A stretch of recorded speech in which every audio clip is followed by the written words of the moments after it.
શિવ એટલે કલ્યાણ, એ વાત સાવ સાચી. અને શિવનો અક્ષ એટલે રુદ્રાક્ષ. શાસ્ત્રો કહે છે કે રુદ્રાક્ષ એ પોઝિટિવિટીનો સ્ત્રોત છે, પણ જ્યાં ઉર્જા હોય ત્યાં વિચારશીલતા જરૂરી છે. એટલે જ શાસ્ત્રોમાં રુદ્રાક્ષ ધારણ કરવાના નિયમ બતાવાયેલા છે. આવો આપણે જાણીએ કે રુદ્રાક્ષ ધારણ કરવાના નિયમ શું છે. જણાવી રહ્યા છે જ્યોતિષાચાર્ય ઉર્વેશ કુમાર પંડ્યા.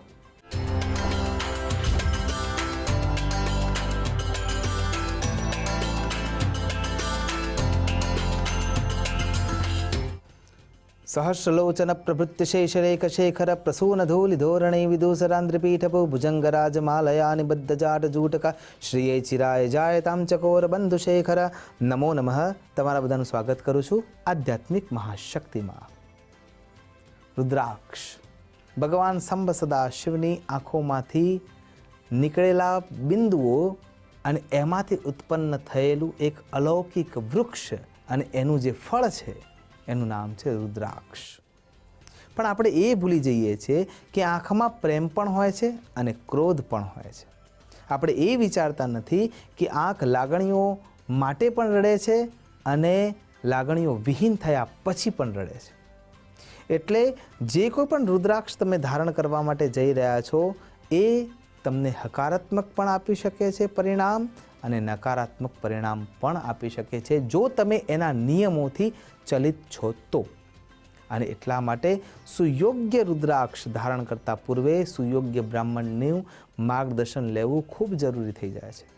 જેમ કે એકમુખી રુદ્રાક્ષ. એકમુખી રુદ્રાક્ષ ધારણ કરવા માટેનો સૌથી પહેલો નિયમ છે કે તમારા જીવનમાં બ્રહ્મચર્ય અને સત્યનું વહન થતું હોવું જરૂરી છે. મોક્ષતાના માર્ગ તરફ જવા માટે તમે કોઈ એક લક્ષ્યને લઈને આગળ ચાલતા હો છો અને એના નિયમ માટે કટિબદ્ધ છો તો એ રુદ્રાક્ષ તમારા માટે કારગર સાબિત થાય છે. અન્યથા મારક. ચપ્પાનો જ દાખલો લઈએ કે એક છરી જો તમારા હાથમાં છે, તમે સુયોગ્ય માણસ છો તો તમે એને સાચવીને રસોડામાં જે બેન દીકરી છે એને આપશો તો આ જીવન કોઈને ભોજન માટે તળવળવું નહીં પડે. એ જ ચપ્પુ કે છરી જ્યારે ડૉક્ટરના હાથમાં છે તો કોઈનો જીવ બચી શકશે. ભલે એ કાપતો દેખાય છે શરીરને, પણ છતાંય એ જીવ બચાવવાનો પ્રયત્ન થઈ જશે. અને એ જ છરી કોઈ ખરાબ વ્યક્તિના હાથમાં છે તો એ કોઈને બહુ જ ગંભીર રીતે ઘાયલ કરી શકશે અથવા મૃત્યુ સુધી પહોંચાડી શકશે. કહેવાનો અર્થ એ જ છે કે જેવી તમારી કર્મની અનુબંધને તમારા વિચારસરણોની શક્તિ છે એ પ્રમાણે રુદ્રાક્ષ તમને પરિણામ આપનારું બની જશે. એટલા માટે રુદ્રાક્ષ ધારણ કરતા પૂર્વે એ જોવું જરૂરી છે કે કયો રુદ્રાક્ષ, કયા મુખી, કેટલા મુખી રુદ્રાક્ષ આપણા માટે યોગ્ય છે કે નહીં. એના પરિણામો જો વિચાર કરીએ તો નિયમો સાથે એ સંકળાયેલી વ્યવસ્થા છે. શિવાક્ષ છે અને શિવાક્ષમાંથી ઉત્પન્ન થયેલું એ બીજ છે. અને શિવાક્ષમાંથી ઉત્પન્ન થયેલું જો એ બીજ છે તો શિવ તત્વ સમાન જ છે. અને એટલા માટે જ્યારે શિવ તત્વનું વિચાર કરીએ તો શિવ યોગનિષ્ઠ છે, યોગપતિ છે. જેમ એમની દિનચર્યા, એમના જીવનના નિયમો શ્રેષ્ઠ છે, સર્વોચ્ચ છે, યથોચ્ચ છે, એમ જો આપણે આપણા જીવનની દિનચર્યા સુયોગ્ય બનાવી શકતા હોઈએ, બ્રહ્મચર્યનું પાલન કરી શકતા હોઈએ, સુયોગ્ય વાણી વિન્યાસનો ઉપયોગ કરી શકતા હોઈએ અને મનથી શુદ્ધ થઈ શકતા હોઈએ તો જ રુદ્રાક્ષને ધારણ કરવો જોઈએ, અન્યથા નહીં. શાસ્ત્ર તો 1111 રુદ્રાક્ષ ધારણ કરવા માટેની સ્વતંત્રતા અને સ્પષ્ટતા કરી ચૂક્યું છે, પણ એના સાથે એના નિયમો પણ એમાં વર્ણિત છે. પદ્મપુરાણના આધારે જો વિચાર કરીએ તો 1 થી 14 મુખી રુદ્રાક્ષનો ઉલ્લેખ સ્પષ્ટ રૂપે મળે છે. અને રુદ્રાક્ષ કલ્પનો આધાર લઈએ તો 1 થી 21 મુખી રુદ્રાક્ષ આપણને જણાવવામાં આવેલા છે. તો આ જે રુદ્રાક્ષની સંખ્યા છે એ જો રુદ્રાક્ષને તમે જો સત્યવાળો કે સાચો કે બહુ ઉત્તમ કક્ષાનો રુદ્રાક્ષ છે તો એના ઉપર જે ધાર દોરાયેલી છે એ એના મુખ તરીકે ગણવામાં આવે છે. અને એટલા માટે જો એક ધાર એટલે કે એક મુખી રુદ્રાક્ષ છે તો એ સર્વશ્રેષ્ઠ રુદ્રાક્ષ માનવામાં આવે છે. આમ તો જોવા જઈએ તો રુદ્રાક્ષ ભૂમિ ભાગ પર સૌથી વધારે નેપાળમાં જોવા મળે છે. ત્યાંથી બર્મામાં પણ જોવા મળે છે. ઇન્ડોનેશિયા, જાવા, સુમાત્રા અને ભારતના ઉત્તરીય પર્વતીય પ્રદેશો જે છે ત્યાં રુદ્રાક્ષ સૌથી વધારે થતા હોય છે. પણ આ રુદ્રાક્ષ ધારણ કરવાના કેટલાક નિયમો છે. સૌથી પહેલો નિયમ છે બ્રહ્મચર્યનું પાલન. બીજો નિયમ છે જો સ્ત્રી માસિક ધર્મમાં છે તો એ વખતે સ્પર્શાસ્પર્શ ન થવું જોઈએ. રાત્રિકાળમાં જ્યારે તમે સૂવા માટે જાઓ છો તો એ સમયે પણ રુદ્રાક્ષને સુયોગ્ય જગ્યાએ, સ્વચ્છ જગ્યાએ અથવા પવિત્ર જગ્યાએ રાખવો જરૂરી છે અને ત્યારબાદ જ સૂવા માટે જવું જોઈએ. અભદ્ર શબ્દોનું ઉચ્ચારણ જો રુદ્રાક્ષ પહેર્યા પછી પણ આપણે કરવાના હોઈએ અથવા અયોગ્ય વિચારસરણી આપણે રાખવાના હોઈએ તો એ રુદ્રાક્ષ મારક સાબિત થઈ શકે છે, જેના કેટલાક ઉદાહરણો આપણને નજીકના ઇતિહાસમાં મળ્યા છે. જેમ કે ખૂબ જ સ્પષ્ટ રીતે 1963માં જ્યારે આપણા વડાપ્રધાન, સ્વર્ગસ્થ વડાપ્રધાન ઇન્દિરાજી હતા તો એમને મૃત્યુ પહેલાં કેટલાક સમય પૂર્વે એકમુખી ઓરિજિનલ રુદ્રાક્ષ આપવામાં આવ્યો હતો,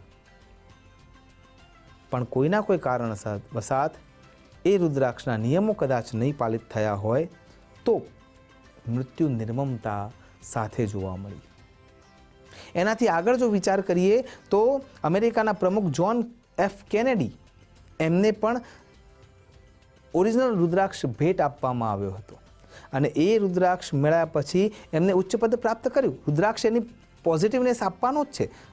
ઇન્દિરા ગાંધીજીને પણ વડાપ્રધાનનું પદ મળ્યું જ, પણ જ્યારે કર્મમાં ક્યાંક પરિવર્તન આવ્યું છે ત્યારે એની મારકતા સહન કરવી પડે છે. જ્હોન એફ કેનેડીને પણ 3 જ વર્ષમાં સારામાં સારું અમેરિકાનું ઉચ્ચતમ પદ મળ્યું, પણ મૃત્યુ નિર્મમ રાજકીય રીતે થઈ. એનાથી આગળ જો વિચાર કરીએ તો ત્રીજા પરિણામમાં લલિત નારાયણ મિશ્રાજીએ જ્યારે સમસ્તપુરનો જે બોમ્બ બ્લાસ્ટ છે એ ઘટના પૂર્વે એમને પણ કોઈ એક વ્યક્તિએ રુદ્રાક્ષ ગિફ્ટમાં આપ્યો હતો અને એ ઓરિજિનલ એકમુખી રુદ્રાક્ષ હતો. કદાચ નિયમોના અભાવના કારણે થઈને એ પણ પાછળથી ખૂબ જ ખરાબ રીતે પીડાયા. કહેવાનો અર્થ એ છે કે નિયમોને જાણો, પાળો તો એ તમને ઉત્તમ પદ, ઉત્તમ સ્થાન, ઉત્તમ લક્ષ્ય, ઉત્તમ સર્વશ્રેષ્ઠ વસ્તુઓ તમારા ચરણોમાં લાવીને મૂકી દેશે. પણ જો તમે એ એક હથિયાર છે, એક શક્તિ છે, એક ઉર્જા છે, એને સુયોગ્ય રીતે પાળી નથી શક્યા તો એ નુકસાનકારક બની શકે છે. એટલા માટે રુદ્રાક્ષ ધારણ કરતા પૂર્વે નિયમો જાણ્યા પછી યોગ્ય રીતે ઉપયોગ કરવો જોઈએ. સ્નાન કમ્પલસરી છે, દરરોજ સવારે વહેલા ઉઠવું કમ્પલસરી છે. જીવનમાં સંવિધાનમાં, ધર્મના સંવિધાનના અનુબંધને નિયમો પાળવા જરૂરી છે. તો 1 થી 21 મુખી રુદ્રાક્ષ ધારણ કરી શકાય છે. એકમુખી રુદ્રાક્ષ વૈરાગ્ય તરફ લઈ જાય છે, તમારા લક્ષ્ય તરફ તમને લઈ જાય છે, એવી શક્તિ એનામાં છે, કેમ કે સાક્ષાત પરબ્રહ્મ શિવનું સ્વરૂપ છે. 2 મુખી રુદ્રાક્ષ જીવનના સંસારના નિયમોને શુદ્ધ કરીને જીવવા માટે, કોઈ યોગ્ય ઉત્તમ સંતાન પ્રાપ્ત કરવા માટે મદદગાર થઈ શકે છે. 3 મુખી રુદ્રાક્ષ, 4 મુખી રુદ્રાક્ષ, 5 મુખી રુદ્રાક્ષ સરળતાથી મળી જાય છે, એટલે એ ધારણ કરવા માટે છૂટછાટ મળી શકે છે. પણ જે સર્વશ્રેષ્ઠ રુદ્રાક્ષોમાં છે, 1 થી માંડીને 21 મુખી રુદ્રાક્ષમાં જે 21 મુખી રુદ્રાક્ષ છે, અન્ય રુદ્રાક્ષો છે જે 14 મુખીથી શરૂ થઈને 21 મુખી સુધી છે, એ બધા દિવ્ય અને અલભ્ય રુદ્રાક્ષો ગણવામાં આવે છે. એટલા માટે એના નિયમો સાથે એને ધારણ કરવા જોઈએ અને તો એ તમને લાભાન્વિત કરી શકશે. ભગવાન જો કોઈને મારવા માટે બેસે તો આ દુનિયામાં કોઈ એવી તાકાત નથી કે કોઈ એને બચાવી શકે, પણ જે શક્તિ આપનારી વસ્તુ છે, નિયમો સાથે બંધાયેલી છે, એના માટે એ નિયમો જરૂરી છે. બાકી જો ઈશ્વર તત્વ કોઈને મારે એવું ક્યારેય બની શકે નહીં. કર્મના અનુબંધને જ્યારે તમે નિકૃષ્ટતા તરફ જઈ રહ્યા છો અને જોડે એક ઉત્તમ શક્તિ છે જેને તમે ઉપયોગમાં વાળી રહ્યા છો નકામા ક્રિયાઓ માટે, તો એ શક્તિ તમારા કંટ્રોલમાં રહી શકતી નથી અને પછી જ એ આપણને નુકસાન કરનારી સાબિત થાય છે, અન્યથા નહીં. જેમ કે રાવણ પાસે પણ એકમુખી રુદ્રાક્ષ હતો અને પરશુરામ પાસે પણ એકમુખી રુદ્રાક્ષ હતો. એકની શક્તિ એટલી બધી સુઘટિત થઈ કે જેને 21 વખત પૃથ્વીને નક્ષત્રિય કરીને બતાવી દીધી અને એકની શક્તિ ધીરે ધીરે કુલિષ્ઠ થવા લાગી તો એમનું પણ પતન થવા લાગ્યું. એટલે વિદ્વત્તા હોવા છતાંય, શક્તિ હોવા છતાંય તમારું હથિયાર, તલવાર જ્યારે તમે પકડી રહ્યા છો, યુદ્ધના મેદાનમાં ગયા છો અને મૂઠ તૂટી જાય તો એ તલવારનો છેડો તમારી જ તલવાર હોવા છતાંય તમને નુકસાન કરી શકે છે. અને જો તમે સુયોગ્ય રીતે એને ધારણ કરી છે તો તમારું પ્રોટેક્શન, તમારું રક્ષણ પણ એ જ કરી શકે છે. એટલા માટે અગોચર વિશ્વની તમામ ભયભીતિથી બચવા માટે રુદ્રાક્ષ ધારણ કરવો જોઈએ. 1 થી 21 મુખી રુદ્રાક્ષ ધારણ 100% કરી શકાય છે. બસ ધ્યાન રાખવાની છે, એની શુદ્ધતા અને પવિત્રતા જળવાઈ રહે એટલી જ. આશા કરું છું 1 થી 21 મુખી રુદ્રાક્ષ આપણા સૌ માટે મંગલમયતા આપનાર છે. એ સુયોગ્ય રીતે આપણે ધારણ કરીએ અને એ ધારણ કર્યા પછી એમાંથી લાભાન્વિત થઈ શકીએ, એ જ અભ્યર્થના સાથે નમસ્કાર. અસ્તુ સદા શિવોહમ. નમો નમઃ.